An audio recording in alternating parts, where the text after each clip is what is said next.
से सजा हुआ था। दोपहर का समय था। हरिया नाम का एक कुम्हार अपने सुंदर मिट्टी के बर्तन गांव के बीच बाजार में बेच रहा था।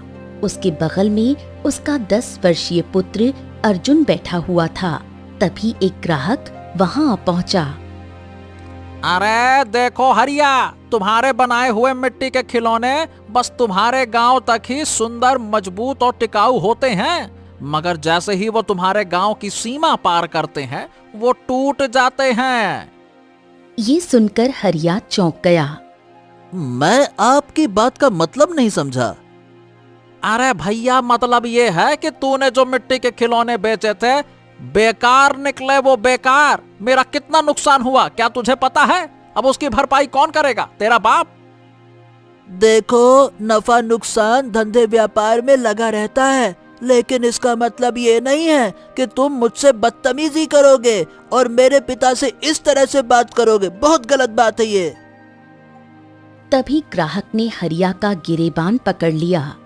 अबे छुटंके, चड्ढी में मूतने के दिन गए नहीं और बाप बाप की बात करता है। शुक्र मना कि तुझे मारा नहीं। आज प्रीतमपुर गांव में मेला लगा हुआ है।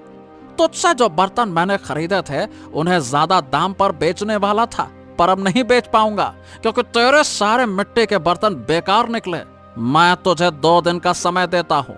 2 दिन के अंदर अंदर मुझे मेरे सारे पैसे वापस चाहिए, समझा? इतना कहकर ग्राहक वहां से चला गया। हरिया चुपचाप आंखों में आंसू लिए बैठा रहा। पिताजी, मेरी समझ में नहीं आता कि हम इतनी मेहनत से मिट्टी के बर्तन बनाते हैं, फिर भी हमारे मिट्टी के बर्तन टूट क्यों जाते हैं। ये पहली बार नहीं है कि कोई ग्राहक शिकायत लेकर आया है। हर रोज कोई न कोई आता है और आपको अपमानित करता है। मुझे अच्छा नहीं लगता। आप मेरे पिताजी हैं ना, जबकि दूसरे कुम्हार लोगों के बर्तन नहीं टूटते। ऐसा क्यों पिताजी? हाँ, सब बताऊंगा बेटा, सब बताऊंगा। रात के समय तुझे सारी बात समझाऊंगा। चल। शाम के वक्त हरिया बाजार समेटकर अपने घर चला गया। घर पहुंचते ही उसकी पत्नी शांति उसका उतरा हुआ चेहरा देखकर बोली, क्या हुआ? आपका चेहरा क्यों उतरा हुआ है? अरे कुछ नहीं शांति, बस थोड़ी सी थकान हो गई है और कुछ नहीं। नहीं माँ, आज ना फिर एक ग्राहक शिकायत लेकर आया और पिताजी से बदतमीजी करने लगा। उसने पिताजी का गिरेबान तक पकड़ लिया। हाँ। ये सुनकर शांति के चेहरे पर क्रोध झलकने लगा। उस ग्राहक ने आपका सरेआम बाजार में गिरेबान पकड़ लिया और आपको अपमानित किया और आप चुप रहे। अरे शांति, मैं करता भी तो क्या करता, उसकी शिकायत जायज थी।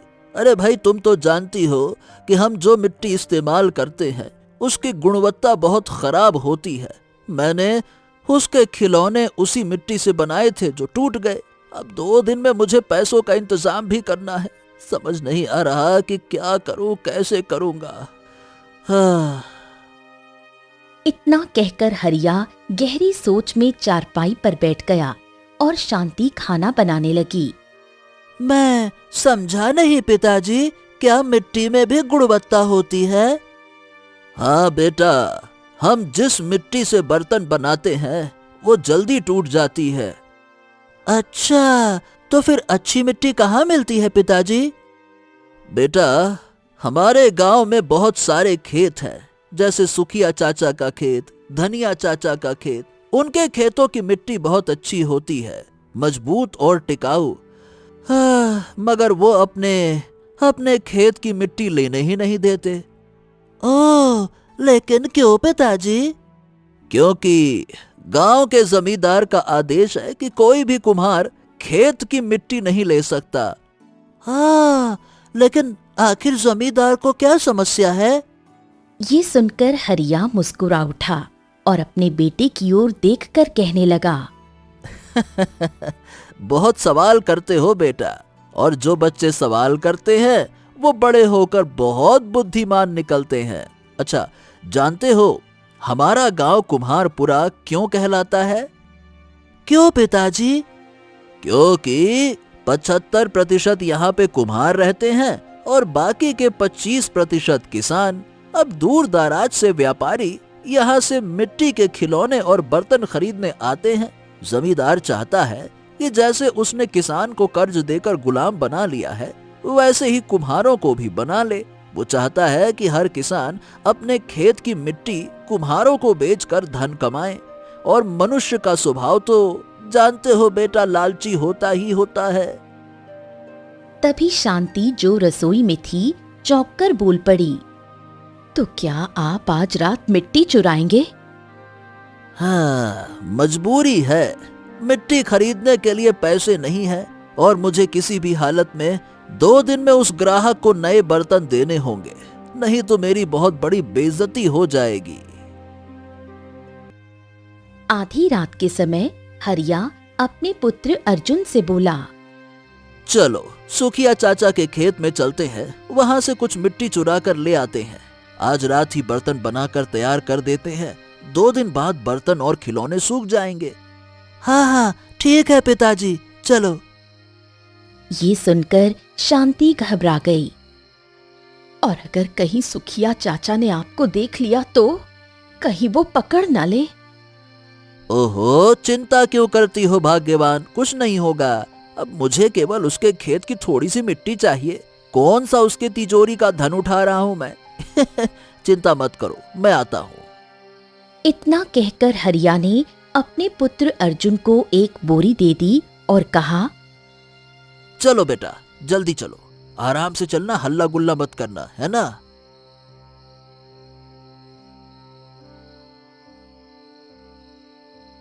कुछ देर बाद हरिया और उसका 10 वर्षीय पुत्र अर्जुन चुपके से सुखिया चाचा के खेत में पहुंचे।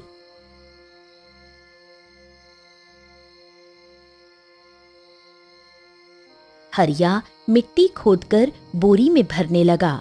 तभी अचानक उसके कानों में आवाज आई, जब आज तेरे ग्राहक ने तुझे सरे बाजार बेइज्जत किया ना, तभी मुझे लगा था कि तू ससुरा मेरे खेत से मिट्टी चुराने जरूर आएगा।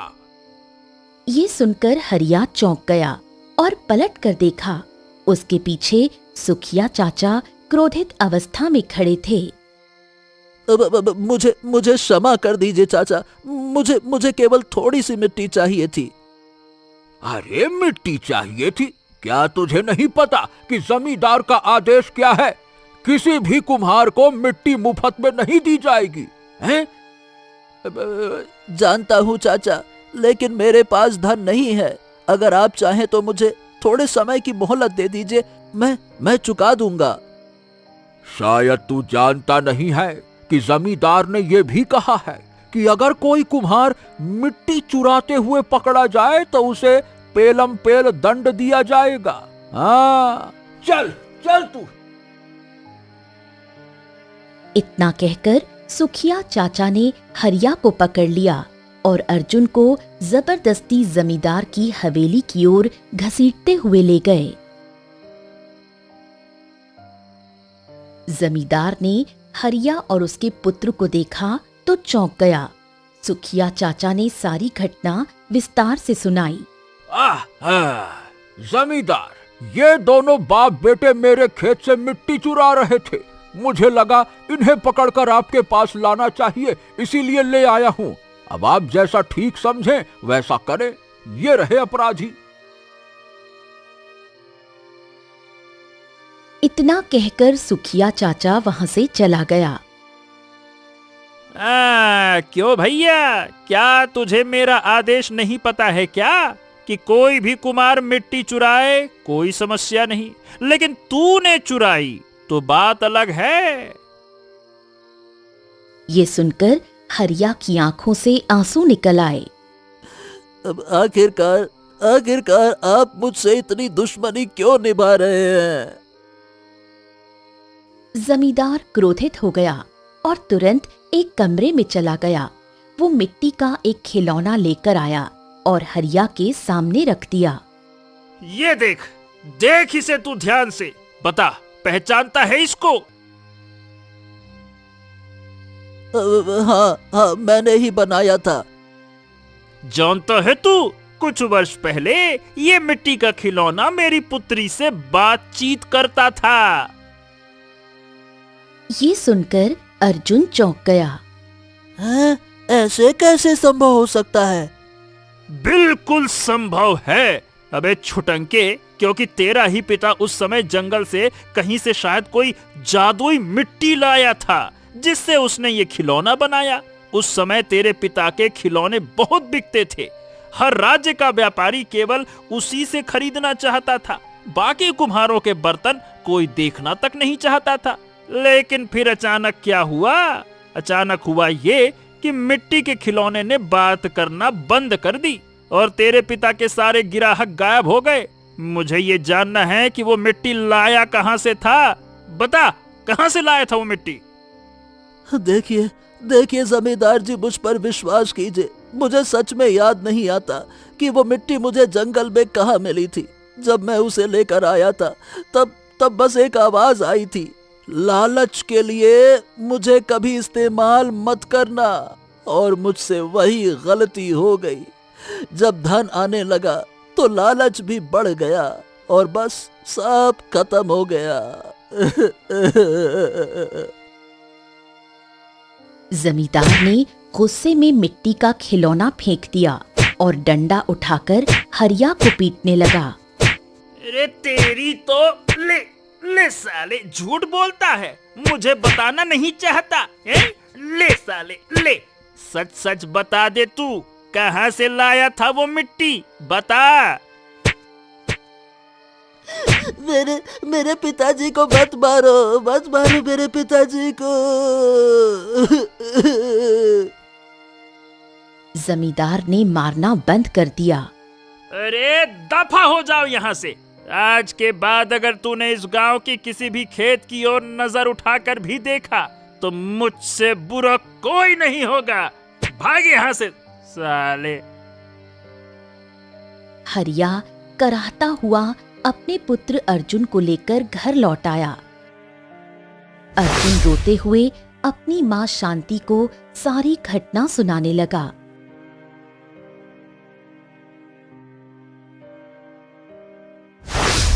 शांति ने हरिया के जख्मों पर मरहम लगाया और रोते हुए बैठ गई। कुछ देर बाद हरिया ने अपने बेटे अर्जुन को पास बुलाया। बेटा, तुम तो बहुत सवाल करते हो ना बेटा। आज तुमने जो कुछ भी सुना, क्या उसके बारे में कोई सवाल नहीं करोगे? नहीं पिताजी, आज मैं कोई सवाल नहीं करूंगा। जमींदार ने आपको जिस तरह से मारा, मैं इसे कभी नहीं भूलूंगा। ऐसे कौन मारता है? शांत हो जाओ बेटा, शांत हो जाओ। मैंने जमींदार से जो कहा वो सब कुछ सच था। जंगल में एक जगह है जहां जादुई मिट्टी का शासन है। वो मिट्टी इंसानों से बात करती है, लेकिन अगर कोई लालच से उसका इस्तेमाल करे तो वो मिट्टी उसे बर्बाद कर देती है। बेटे, मुझे तुम पर पूरा भरोसा है। अगर तू इस मिट्टी को दोबारा पा गया तो तू अपनी बुद्धिमानी से उसका सही इस्तेमाल करेगा ना? बोल हाँ।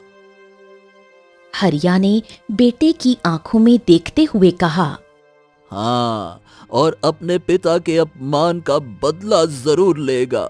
बोल हाँ, लेगा ना? इतना कहकर हरिया चुप हो गया। अब जाकर सो जा बेटा। अर्जुन चुपचाप जाकर सो गया।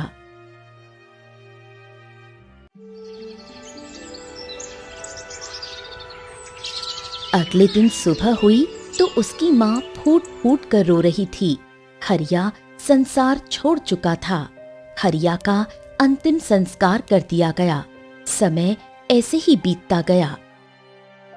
कुछ वर्षों बाद अर्जुन की माँ शांति भी अपने पति के गम में चल बसी। अब अर्जुन अकेला रह गया।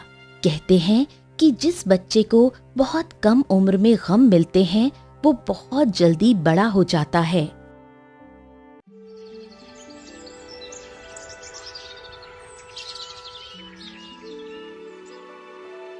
अर्जुन गांव के बाजार में मिट्टी के बर्तन और खिलौने बेच रहा था।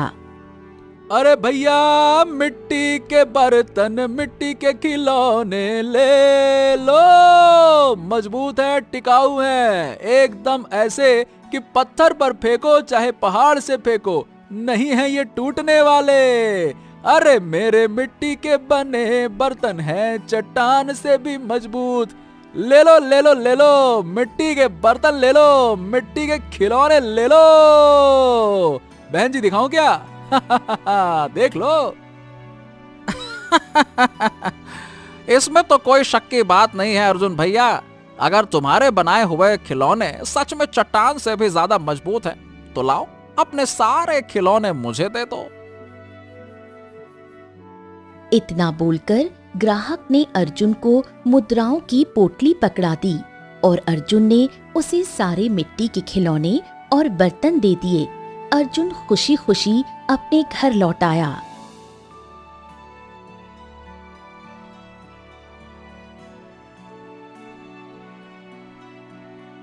हाँ, ये लो अनुराधा। हाँ, मुद्राओं की पोटली, आज भी मेरे सारे बर्तन बिक गए। हाँ, जानती हूँ, कल तुम सुखिया चाचा के खेत से फिर से मिट्टी चुरा कर लाए थे ना? उन्हीं के खेत की मिट्टी से तुमने सारे बर्तन बनाए हैं। अर्जुन, आखिर तू मिट्टी चुराना कब बंद करेगा? क्यों बंद करूं? अरे खेत की मिट्टी सुखिया चाचा के बाप की है क्या? मैं तो मिट्टी चुराऊंगा, क्योंकि तुम अच्छी तरह से जानती हो, इस गांव का कोई भी किसान मुझे अपनी मिट्टी नहीं देगा। जमींदार का आदेश ही ऐसा है कि चोरी करनी पड़ रही है, चाहता नहीं हूं। जानती हूँ, और ये बात तुम एक नहीं 1000 बार कह चुके हो कि मरने से पहले तुम्हारे पिता ने तुमसे क्या बात कही थी। पर तुम खुद सोचो, क्या तुम उनकी बात को निभा रहे हो? क्या तुमने अभी तक उस मिट्टी की खोज की जिसके बारे में तुम्हारे पिता ने कहा था? तुम तो अब चोरी करने लग गए हो। सोचो अर्जुन, सोचो, जिस दिन जमींदार को पता लग गया, उस दिन वो तुम्हारा क्या हाल करेगा? ये सुनकर अर्जुन की आंखों में खून उतर आया। अगर जमींदार को यह लगता है कि वो मेरे पिता को बुरी तरह से पीटेगा मेरे आंखों के सामने और मैं भूल जाऊंगा, ये उसकी गलतफहमी है। और दूसरी बात, वो मुझे कभी भी किसी भी खेत से मिट्टी चुराते हुए पकड़ ही नहीं सकता। तुम नहीं जानती राधा, जब मेरे माँ और पिताजी मुझे छोड़कर चले गए थे, तब मैं अकेला पड़ गया था। पिताजी से मैंने मिट्टी के खिलौने बनाना सीख तो लिया था, लेकिन मिट्टी के अच्छे खिलौने सिर्फ अच्छी मिट्टी से ही बनते हैं। और जमींदार ने मेरे पास और कोई रास्ता नहीं छोड़ा, क्योंकि उसका आदेश साफ है, इस गांव का कोई भी किसान मुझे चाह कर भी अपनी मिट्टी नहीं देगा।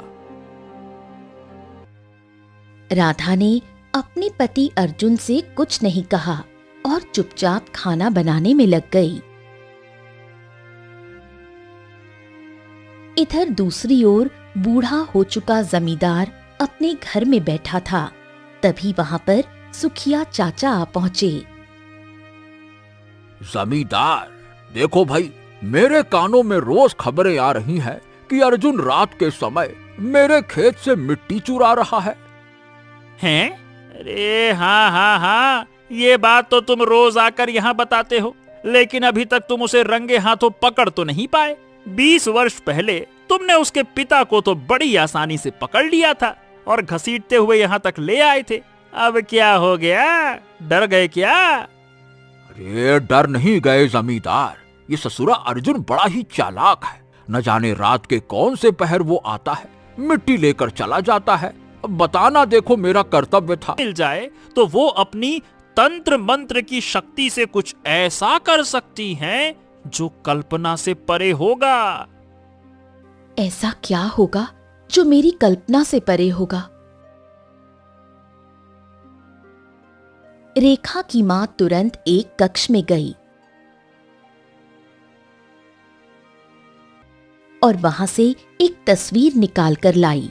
उस तस्वीर में एक बहुत ही भयानक राक्षस बना हुआ था। ये तो किसी भयानक राक्षस की तस्वीर है। ये हमारे काले जादू की दुनिया का राक्षस है। जादुई मिट्टी के प्रयोग से मैं इस राक्षस को जीवित कर सकती हूं। क्या? मैंने अपनी तंत्र शक्तियों से उस जादुई मिट्टी के बारे में पता लगाया था। अगर उसी जादुई मिट्टी से उस राक्षस की मूर्ति बनाई जाए तो वो मूर्ति जीवित राक्षस में परिवर्तित हो सकती है, और अगर हम इस राक्षस को जीवित करने में कामयाब हो गए तो ये राक्षस हम सबको अमर बना सकता है। बड़े से बड़ा योद्धा या सेना भी इसका कुछ नहीं बिगाड़ पाएगी। हम सारी जिंदगी अमर रहकर सारे संसार में शासन कर सकते हैं। रेखा की आंखों में एक चमक आ गई। हाँ, अब ये ससुरा हरिया जादुई मिट्टी लाया कहां से था, इसका रहस्य उसी के साथ चला गया। परंतु रेखा, मुझे विश्वास है कि उसने इस बारे में अपने पुत्र अर्जुन को जरूर बताया होगा। पिताजी, अगर अर्जुन को जादुई मिट्टी के बारे में पता होता तो फिर वो सुखिया की मिट्टी क्यों चुराता? नहीं नहीं नहीं नहीं बेटा, मुझको लगता है कि कुछ ना कुछ तो हरिया ने जरूर बताया ही होगा। इसीलिए तो मैंने सारे किसानों को ये कह रखा है कि अर्जुन को मिट्टी ना दें। जब उसे यहाँ से मिट्टी मिलनी बंद हो जाएगी तब वो जरूर जंगलों में जाकर उस जादुई मिट्टी की खोज करेगा। बस हमें उसी दिन का तो इंतजार है।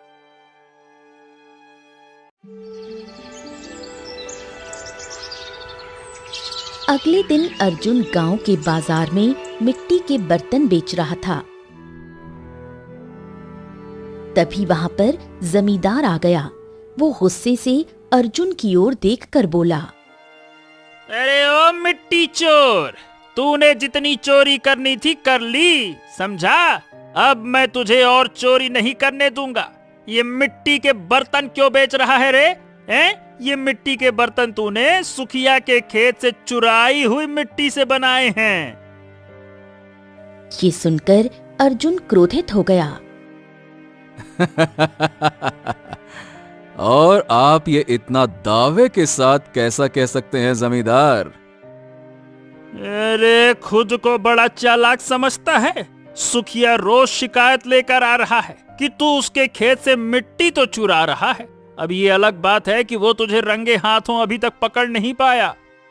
हाँ, तो जब पकड़ लेना तब ऐसी बातें करना। शक के आधार पर तुम मुझ पर आरोप नहीं लगा सकते, समझे? ये सुनकर जमींदार क्रोधित हो उठा और अर्जुन के सारे बर्तन तोड़ दिए। अरे ससुरे, ले तेरी तो लानत है तुझ पर अर्जुन। बरसों पहले मैंने तेरे पिता को कुत्तों की तरह तेरे सामने पीटा था चोरी के आरोप में, और तेरी रगों में भी उसी का खून बह रहा है। उसी ने तुझे सिखाया होगा चोरी कैसे करते हैं, है ना? तेरा बाप चोर था और चोर का बेटा चोर ही होता है, और तू भी चोर है, चोर चोर। अरे चोरी चाहे खजाने की हो या मिट्टी की, चोरी चोरी होती है।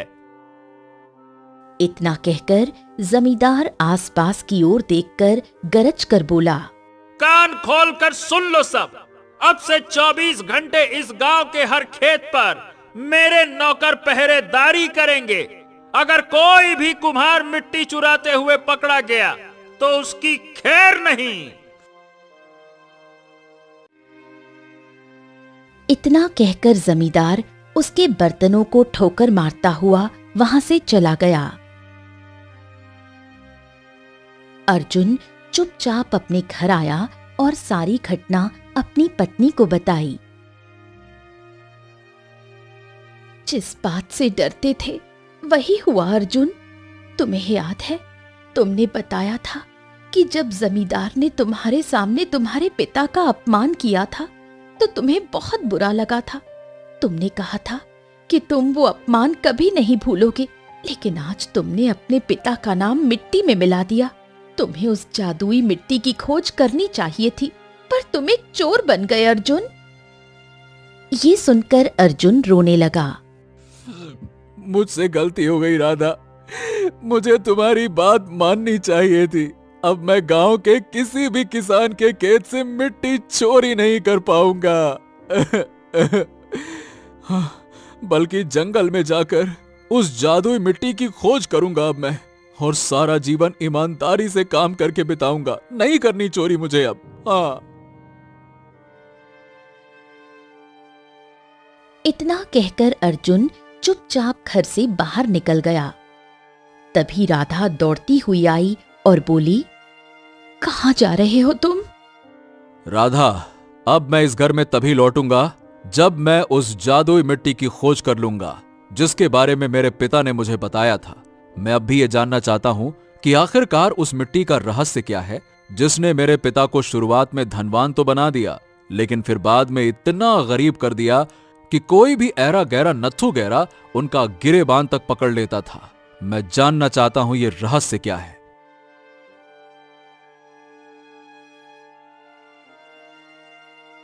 इतना कहकर अर्जुन जंगल की ओर चल पड़ा।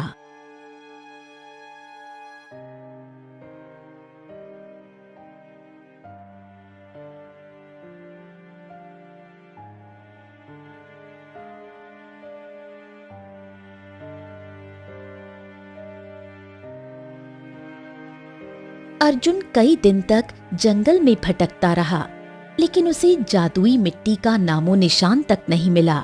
थक हार कर वो एक वृक्ष के नीचे बैठ गया।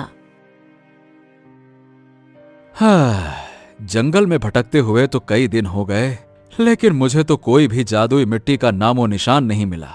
लगता है मुझे निराश होकर वापस ही लौटना पड़ेगा।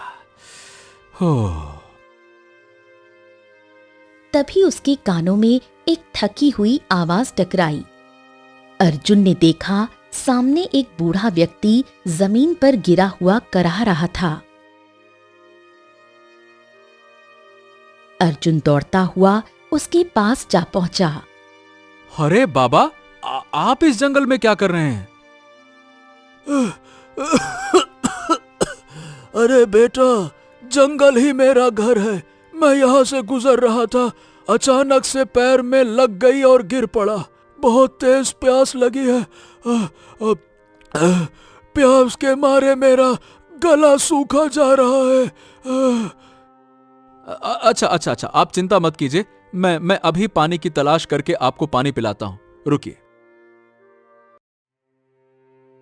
इतना बोलकर अर्जुन तालाब की तलाश में निकल गया।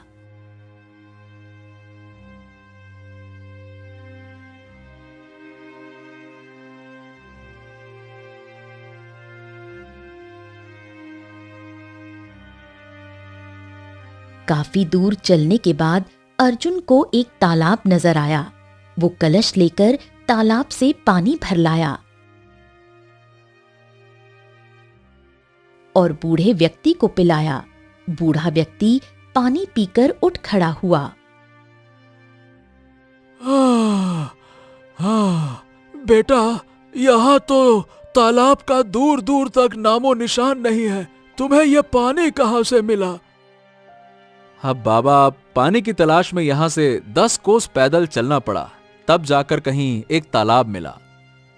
ओह बेटा, तुम वापस भी तो जा सकते थे। ऐसे कैसे आपको प्यासा छोड़कर वापस जा सकता था? नहीं नहीं नहीं नहीं, मैं कभी किसी को तकलीफ में नहीं देख सकता बाबा। बूढ़ा व्यक्ति मुस्कुराया और अर्जुन से बोला, हाँ,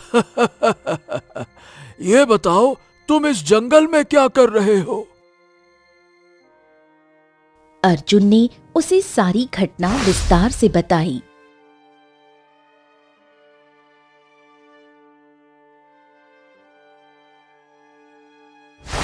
ओह, तो समझ लो, तुम्हें तुम्हारे पुण्य का फल मिल गया है बेटा। सुनो, यहाँ से दाहिनी दिशा की ओर चलो, तुम्हें जादुई मिट्टी मिल सकती है। क्या? आपको कैसे पता? तुमसे कहा था ना मैंने कि जंगल में रहस्य छिपा है। लेकिन बाबा, मैं उस मिट्टी को पहचानूंगा कैसे? मुझे तो हर मिट्टी साधारण ही लग रही है। देखो बेटा, जब तुम उस मिट्टी के पास से गुजरोगे तो वो मिट्टी तुमसे बात करेगी। वो मिट्टी तुम्हारा नाम लेकर तुम्हें पुकारेगी और यही उस जादू की निशानी होगी। हाँ। इतना कहकर बूढ़ा व्यक्ति वहां से चला गया। अर्जुन चुपचाप बताई गई दिशा की ओर बढ़ चला।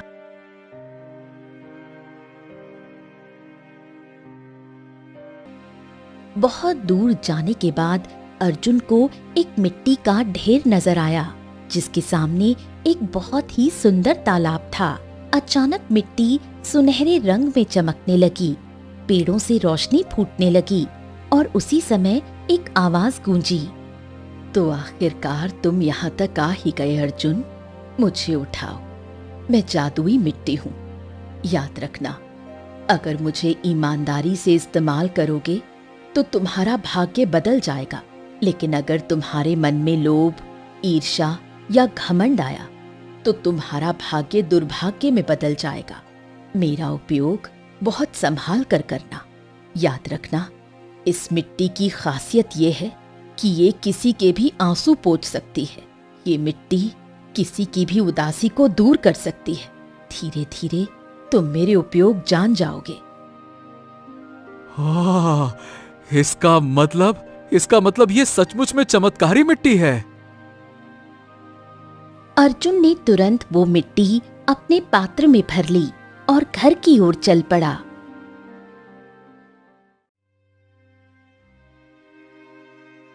मगर वो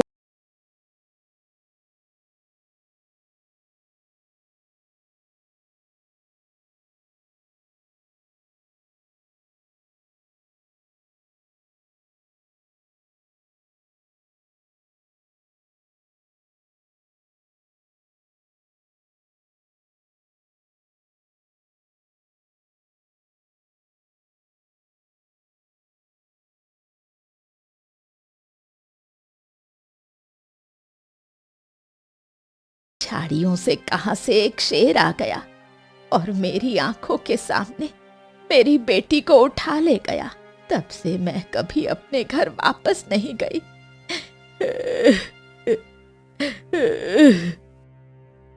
काश मेरी बेटी की कोई तस्वीर या मूर्ति मेरे पास होती तो उसे देखकर ही मैं अपना बचा हुआ जीवन काट लेती।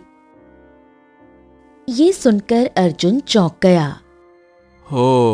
आपका दुख सुनकर मुझे बहुत बुरा लगा। मैं एक कुम्हार हूँ, मिट्टी के बर्तन और खिलौने बनाता हूँ। आप मुझे बताइए, आपकी बेटी कैसी दिखती थी? मैं आपकी बेटी की मूर्ति बनाने का पूरा प्रयास करूंगा। उसे देखकर शायद आपका मन थोड़ा हल्का हो जाए। बूढ़ी औरत के होठों पर एक चमक आ गई। वो अर्जुन को अपनी बेटी का हुलिया बताने लगी। कुछ देर में अर्जुन ने वैसी ही एक छोटी सी गुड़िया जादुई मिट्टी से बना दी और बूढ़ी औरत को दे दी। अचानक रंग बिरंगी रोशनी से वो मिट्टी की सुंदर गुड़िया एक वास्तविक लड़की में परिवर्तित हो गई। मेरी बेटी जीवित हो गई। बरसों बाद मुझे मेरी बेटी मिल गई।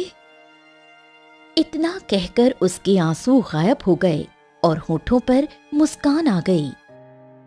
अरे वाह! इसका मतलब जादुई मिट्टी ने सच कहा था। ये मिट्टी किसी के होठों पर मुस्कुराहट वापस ला सकती है। तुमने तो मेरी बेटी को दोबारा जीवित कर दिया। क्या नाम है तुम्हारा बेटा? मेरा नाम अर्जुन है। मैं कुम्हारपुर गांव का रहने वाला हूँ। तुम्हारे साथ जो भी चमत्कार हुआ बूढ़ी अम्मा, कृपया करके बस इसे किसी को बताना मत। इसे हमेशा ही रहस्य रखना, ठीक है ना? चलो अब मैं चलता हूँ। इतना कहकर अर्जुन वहां से चला गया।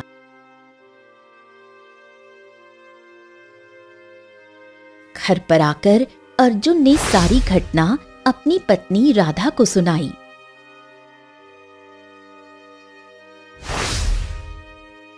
बहुत अच्छा हुआ अर्जुन, तुमने अपने पिता का सपना पूरा कर दिया।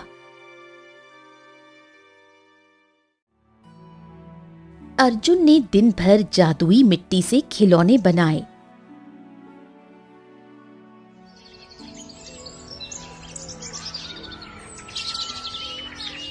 अगले दिन उसके सारे खिलौने बिक गए।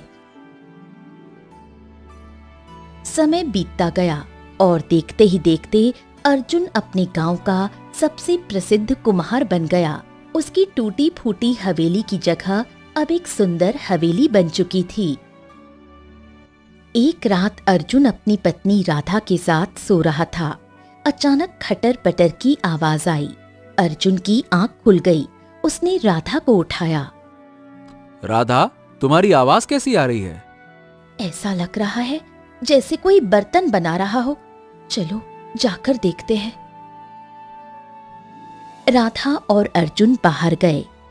उनके सामने मिट्टी के बर्तन अपने आप बन रहे थे। अरे राधा, राधा, ये तो चमत्कार हो गया। मिट्टी के बर्तन तो अपने आप बन रहे हैं। हाँ हाँ, और कितने सुंदर बर्तन बन रहे हैं। तभी जमींदार अपनी पत्नी और पुत्री रेखा के साथ तलवार लेकर आ पहुंचे। मुझे इसी दिन का तो इंतजार था। जमींदार, तुम यहाँ क्या कर रहे हो? अरे मूर्ख, अब ये सच सच बता तू कि ये जादुई मिट्टी तू कहां से लेकर आ गया? जब तेरा भाग्य बदलने लगा और तू गांव का सबसे प्रसिद्ध कुम्हार बन गया, तो ही मुझे समझ में आ गया कि बेटा तू जादुई मिट्टी दोबारा पा गया है। वही मिट्टी जो तेरे पिता हरिया के पास थी। अर्जुन चौंक गया। देखो, मिट्टी के बर्तन अपने आप बन रहे हैं। अरे देखती क्या हो, इस सारी मिट्टी को उठा लो। जमींदार की पत्नी ने मिट्टी को छुआ। अगले ही पल मिट्टी से काला धुआं निकला और वो एक सुंदर स्त्री में बदल गई। मूर्ख, क्या तुझे पता नहीं है कि इस मिट्टी को अगर कोई अपवित्र इंसान छुएगा तो उसका बुरा हाल होगा। कौन हो तुम? मैं मिट्टी की देवी हूँ, जादुई मिट्टी की मालकिन। सुंदर स्त्री ने अर्जुन की ओर देखा। तुम्हारा मन लालच से मुक्त था।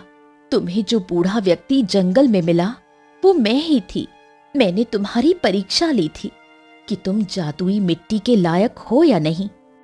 तुम्हारे पिता हरिया भी उस परीक्षा से गुजरे थे, मगर वो लालची हो गए। उनका भाग्य बिगड़ गया, पर तुमने उनकी तरह नहीं किया। तुम जब से धनवान बने लोगों की मदद कर रहे हो। तुमने सबसे पहले मदद उस बूढ़ी औरत की थी जिसकी बेटी को शेर खा गया था। सुंदर स्त्री ने जमींदार की ओर देखा। मूर्ख, हरिया ने जो मिट्टी का खिलौना तुम्हें दिया था और जो खिलौना तेरी बेटी से बात करता था, वो इसलिए बात करता था क्योंकि तेरी बेटी का मन कोमल था। बच्चों का मन बुराई से दूर होता है, इसलिए मिट्टी की जादुई शक्ति सामने आई। तभी वही बुजुर्ग औरत 2 सैनिकों के साथ आ पहुंची जिसकी बेटी को जंगल में शेर खा गया था। आप वही बुजुर्ग औरत हैं जो मुझे जंगल में मिली थी? मैं इस राज्य की महारानी रुक्मणी हूँ। सालों पहले अपनी पुत्री के साथ जंगल में गई थी। तुम्हारे सामने मेरी बेटी शेर द्वारा मारी गई। तब से मैं महल नहीं लौटी। अब तुमने मेरी बेटी को दोबारा जीवित कर दिया। मैं तुम्हारा धन्यवाद करने आई थी, मगर मैंने जमींदार की साजिश भी सुन ली। जमींदार, उसकी पत्नी और बेटी को पकड़कर कारागार में बंद करो। अब वो कभी भी बाहर नहीं निकल पाएंगे।